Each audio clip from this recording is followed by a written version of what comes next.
Bonjour, heureux de vous retrouver comme chaque fin de mois sur la Salvetat Télé, que vous pouvez évidemment suivre sur les réseaux sociaux Facebook et Internet. Nous vous avons préparé ce mois-ci une visite exclusive de l'usine des eaux de la Salvetat. C'est Sandrine qui va vous guider, accompagnée de Bruno Perrier, son directeur. En tout cas, maintenant nous allons partir pour l'usine. Je vous donne rendez-vous tout à l'heure. Eh bien merci Fred et bonjour à tous. Alors là vous voyez je me retrouve un petit peu au milieu de la forêt et je vais vous présenter la richesse de la Salvetat qui est l'eau de la Salvetat, en l'occurrence à l'époque l'eau de Rieux-Majou.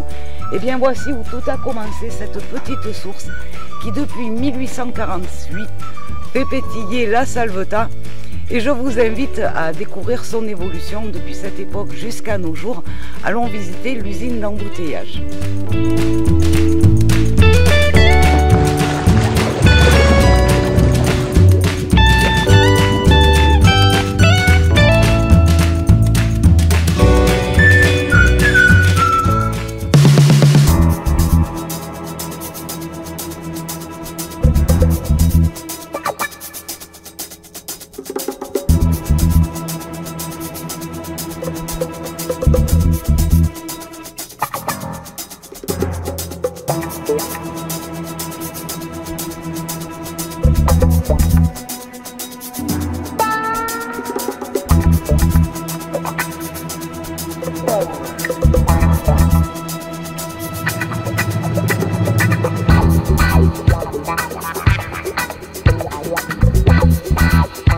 Donc là, tu vois, tu as toutes les échantillons de différentes roches que rencontre l'eau lorsqu'elle s'infiltre dans le sol.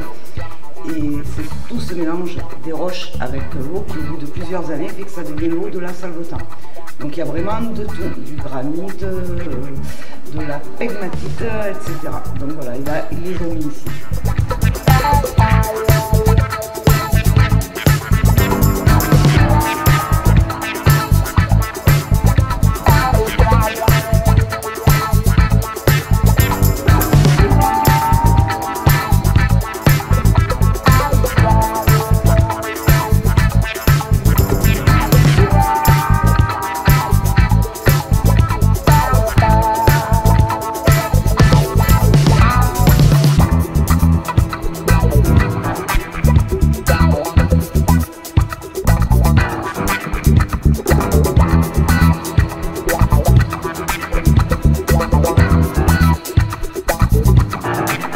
Voilà à l'usine d'embouteillage de la Salvetat.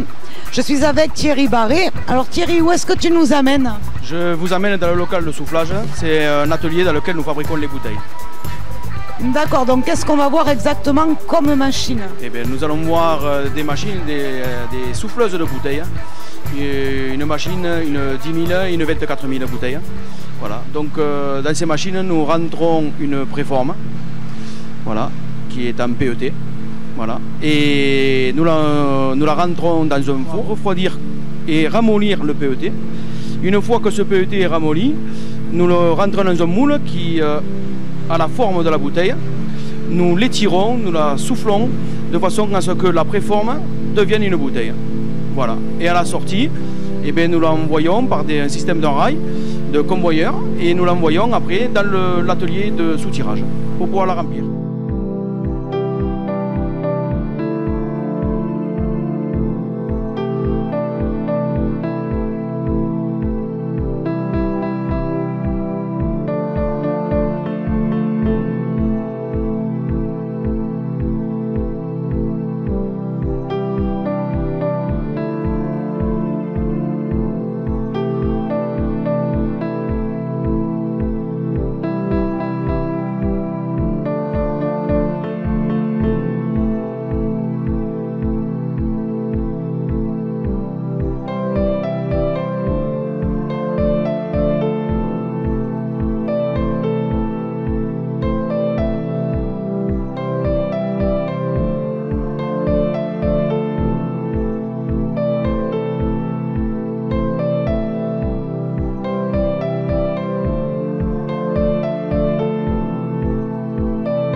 je suis avec Bruno Perrier, directeur de l'usine d'embouteillage de l'eau de la Salvetat. Nous sommes près des quais de chargement.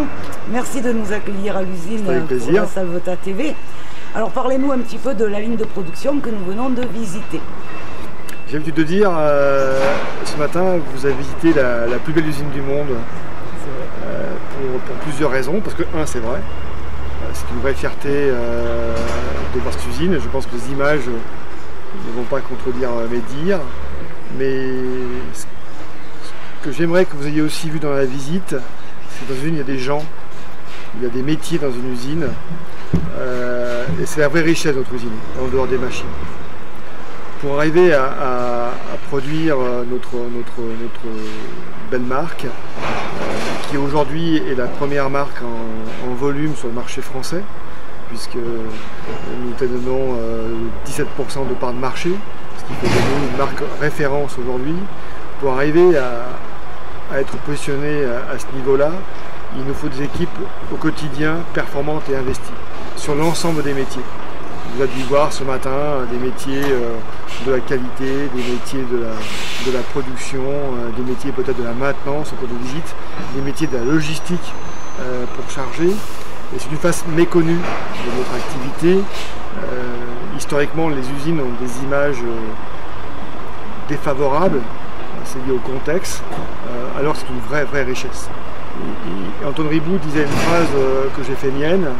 Il disait, et ça dans les 70, on fera l'entreprise de demain avec les hommes et les femmes d'aujourd'hui. Alors nous voici devant le monobloc qui est la pièce principale, le cœur de l'usine. Donc nous ne pouvons y accéder pour des raisons d'hygiène évidentes. Donc c'est ici que se remplissent les bouteilles. Donc les bouteilles, nous l'avons vu, ont été chauffées, soufflées, etc. Et elles arrivent donc dans cette pièce où elles ont été refroidies. Et face à nous, nous voyons une roue avec des boutons verts pour nous dire qui remonte. Donc c'est ce que l'on appelle la soutireuse. Il y a 120 robinets. Chaque bouteille se clipse sous un robinet et le temps que la roue fasse le tour de la pièce, la bouteille se remplit. Et lorsque la bouteille a été remplie, elle va à la petite roue qu'il y a à côté avec les traits rouges qui est la boucheuse. D'ailleurs, on voit que lorsque les bouteilles ressortent au bout, elles ont le bouchon. Et maintenant, nous allons aller voir l'étiqueteuse. Alors, nous voici maintenant à l'étiqueteuse. Donc, nos bouteilles ont été remplies, bouchées. Et donc, face à nous, l'étiqueteuse. Donc, ça va très vite, hein. La machine met vraiment le trait de colle, l'étiquette se met, la bouteille fait un tour et elle s'en va sur la ligne. Donc là, notre bouteille de la Salvetat est prête et nous allons la suivre sur la ligne pour la mise en pack et le palettiseur. Alors Thierry, nous continuons la visite en ta compagnie et explique-nous bien la machine que nous voyons actuellement. Donc ici nous rentrons dans l'atelier de conditionnement où en dessous de nous, nous avons une machine qui est une fardeleuse qui permet de pouvoir mettre les bouteilles en pack de 6. De la sortie de cette machine, nous passons à une poigneteuse pour que le consommateur puisse attraper son pack plus facilement. Et de là, nous allons passer à la machine qui forme les palettes. D'accord. Et est-ce qu'on peut aller voir ces machines de plus près? Tout à fait. Je vous y amène de ce pas. Au point de vue sécurité, moi c'est la première fois que je visite une usine, j'avais l'impression de visiter un laboratoire pharmaceutique tellement c'est pointu entre le lavage des mains, les chaussures, la blouse, le chapeau, la casquette, enfin, c'est quand même monumental. C'est pour toutes les usines pareilles ou c'est vraiment... C'est toutes les usines pareilles. Ce sont des règles qui nous sont données, mais ici on s'attache à ce qu'on ait une application rigoureuse, mais que ça ait du sens pour nos salariés. Ça ne doit pas être vécu comme une contrainte, ça doit être vécu comme une vraie chance. Et pourquoi je le fais?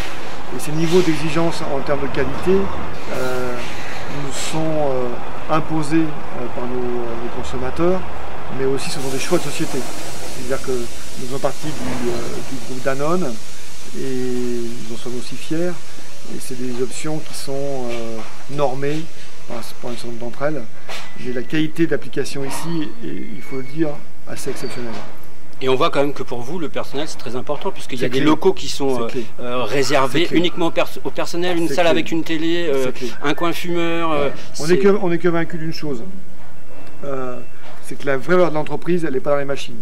La vraie valeur d'entreprise est dans nos équipes. Dans l'humain. Dans l'humain. Les machines, tout le monde peut les acheter. C'est pas compliqué.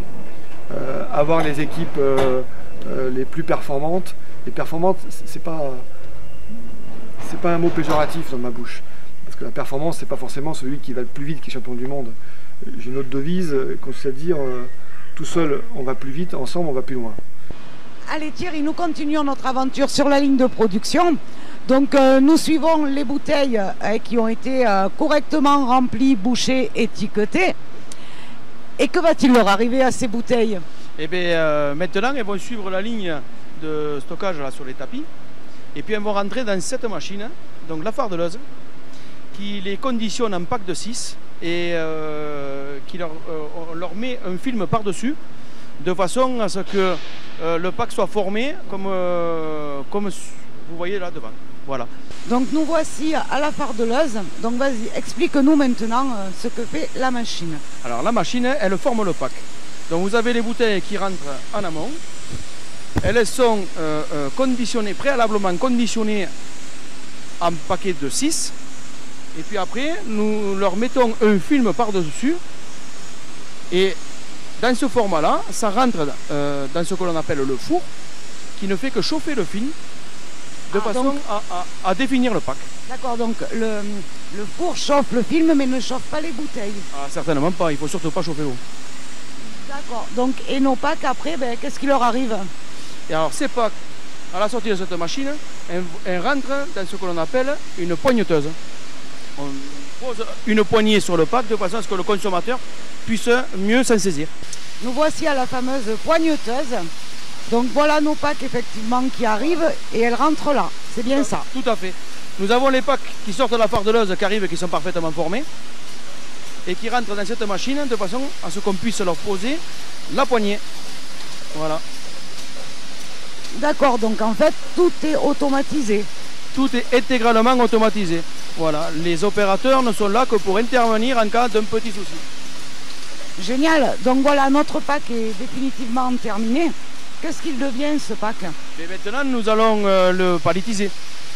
Tous les packs qui rentrent vont être palettisés et de façon à ce que ça puisse partir après dans l'atelier de la logistique. Et là nous approchons d'une machine que moi personnellement j'adore, qui est le Twister Box. Alors que fait le Twister Box? Le Twister Box, lui, prépare les packs pour former les couches successives pour la palettisation. Donc nous pouvons voir là que certains packs sont tournés, d'autres packs ne sont même pas manipulés. Voilà. Tout est intégralement automatisé et les couches se forment au fur et à mesure. Voilà. Donc là en gros les packs sont prêts à être mis en palette. Tout à fait, tout à fait. À la sortie de cette machine, nous voyons derrière que nous avons le palettiseur qui est en action et les packs sont formés de 5 couches successives de façon à former la palette complète. D'accord, donc là vraiment face à nous c'est le fameux palettiseur. Voilà, le fameux palettiseur. En 5 couches, nous en voyons là une palette qui sort, justement. Donc entre chaque couche, on y pose une petite feuille de carton de façon à stabiliser la palette. Et par-dessus, nous y reposons une couche de carton, voilà, qui va permettre de pouvoir protéger la palette quand elle va partir en conditionnement pour la logistique. Allez, donc en fait ce sont des demi-palettes, hein, c'est bien ça? Voilà, ce sont des demi-palettes. De cette façon, ça permet à nos distributeurs de pouvoir les présenter dans les rayons beaucoup plus facilement. Voilà. D'accord, donc une fois que les palettes sont montées, qu'est-ce qui leur arrive? Qu'est-ce qu'elles deviennent? Alors on comprend bien qu'on ne peut pas charger les palettes ainsi dans un camion. Donc nous sommes obligés de les passer dans une autre machine. Et c'est une bande rolleuse qui permet, à l'aide d'un film qui est tiré, de pouvoir stabiliser demi-palette par demi-palette.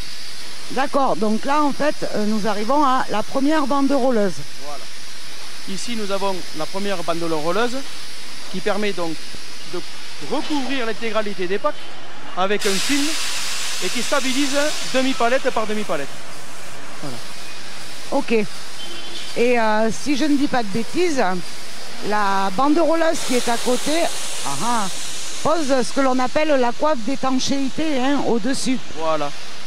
La deuxième bande rolleuse a la particularité, elle, de nous poser un film sur le dessus de la palette de façon à protéger le produit de la pluie. Et l'intégralité des films protège la palette du soleil, de la chaleur.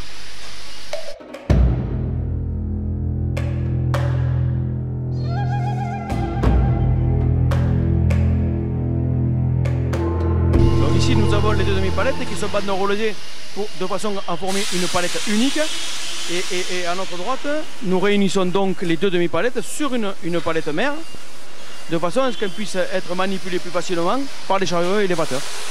D'accord, donc là effectivement on voit que nos deux demi-palettes se sont regroupées, forment une palette classique, et donc après elles vont être filmées juste ici. Voilà. Cette machine-là nous permet de pouvoir réunir et solidariser les deux demi-palettes en une. Très bien, et après donc lorsque nos deux demi-palettes ont été solidarisées, comme tu veux dire, qu'est-ce qui leur arrive en fait? En fait, après, il faut les étiqueter.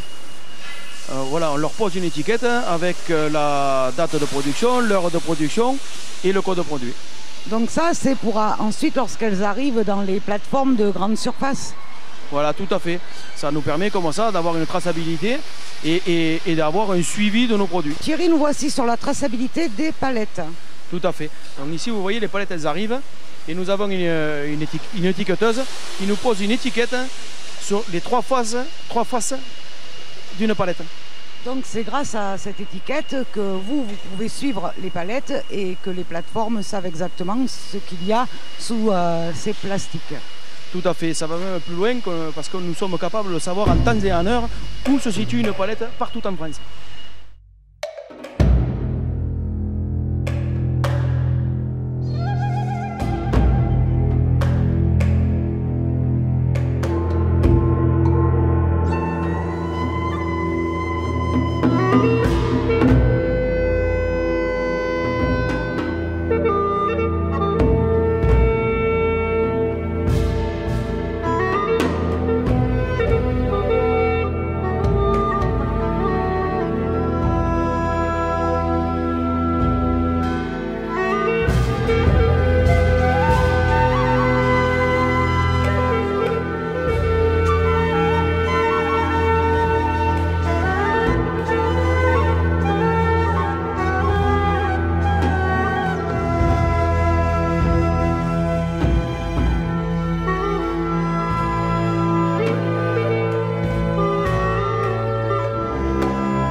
Bonjour, je suis Victor Le Petit, nous sommes dans le dépôt de logistique, là où nous chargeons une quarantaine de camions par jour.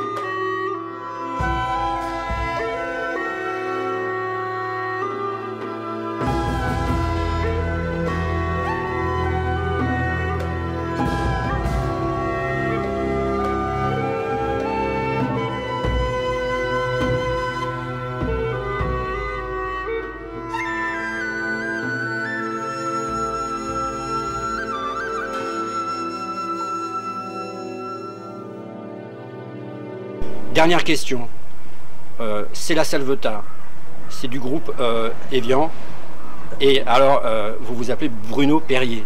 S'il fallait inventer, personne ne pouvait dire que c'est quand même dingue cette histoire. C'est fait exprès ou pas?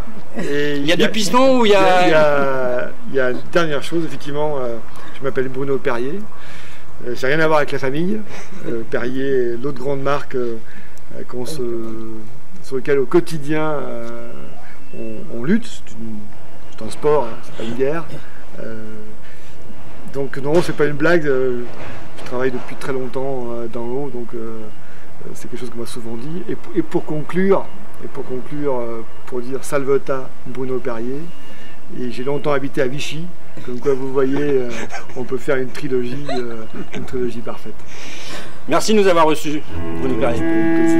À bientôt.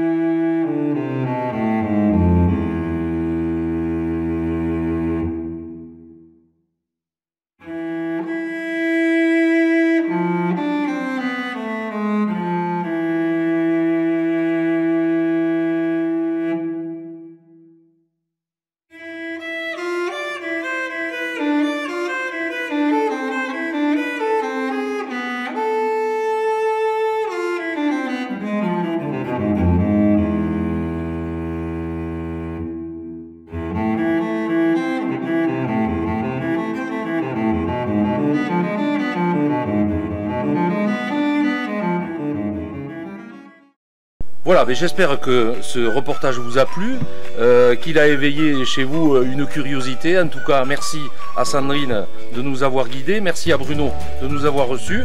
En tout cas, je vous donne rendez-vous pour la nouvelle édition à fin du mois prochain, de toute façon. Entre-temps, restez curieux de la Salvetat et à plus.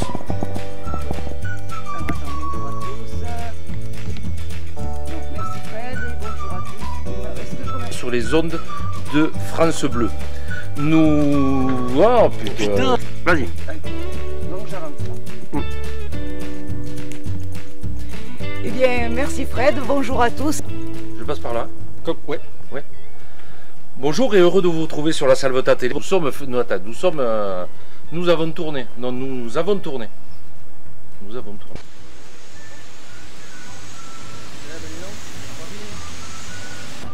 Donc, allez, je recommence. Fardeleuse en action. Alors nous verrons la fardeleuse en action. Parce que je sais pas quoi dire.